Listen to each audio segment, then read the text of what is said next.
Okwekalakasa kididde munnaabwe yattibwa oluvannyuma lw'okussa ttiiyaggaasi omungi poliisi gwe yakuba mu bekalakasi ku lwokubiri lwa ssabbiiti eno. Abantu kye bagamba nti tekyali kya buntu era nga poliisi yakozesa amaanyi mangi bwe yali ebagumbulula. Abdulrazak Lacheheb nga wa myaka 35 ye yafudde mu kitundu ky'e Sifax ng'ab'eŋŋanda ze bategeeza nti ono okufa kwe kwavudde ku ttiiyaggaasi omungi gwe yanuusa, wabula nga gavumenti mu ggwanga eryo ebyegaanye netegeeza nti ono yafudde endwadde z'endala.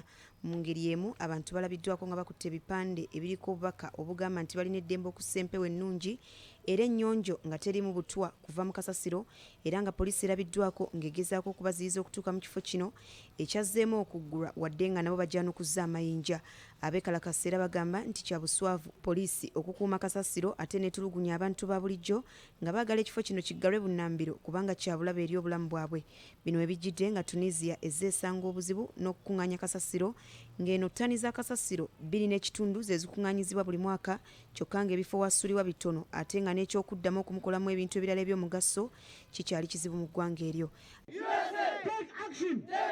Ate yo mu South Africa bannansi ba Ethiopia abawangalira mu ggwanga eryo beekalakaasizza nga balaga obutali bumativu olw'olutalo wakati wa gavumenti n'abayeekera ba Tigray olugenda maaso mu ggwanga lyabwe.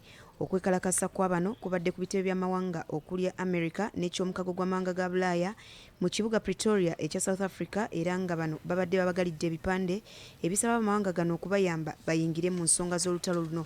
Bano era babadde bambadde t-shirt eziriko bendera y'Abatigray nga n'abamu balabiddwako nga bawuba bendera ya America ne balumiriza gavumenti ya Ethiopia okukuma omuliro mu lutalo luno, ekintu akakiiko k'eddembe ly'obuntu mu Ethiopia ne America kye kawakanya.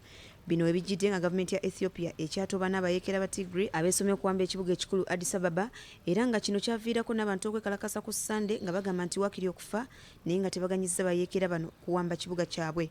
Olutalo wakati w'abayeekera ba Tigray ne gavumenti lwabalukawo omwaka oguwedde mu Novemba oluvannyuma lw'abayeekera bano okulumba enkambi z'amagye ga gavumenti ne batta n'okulumya abawerako.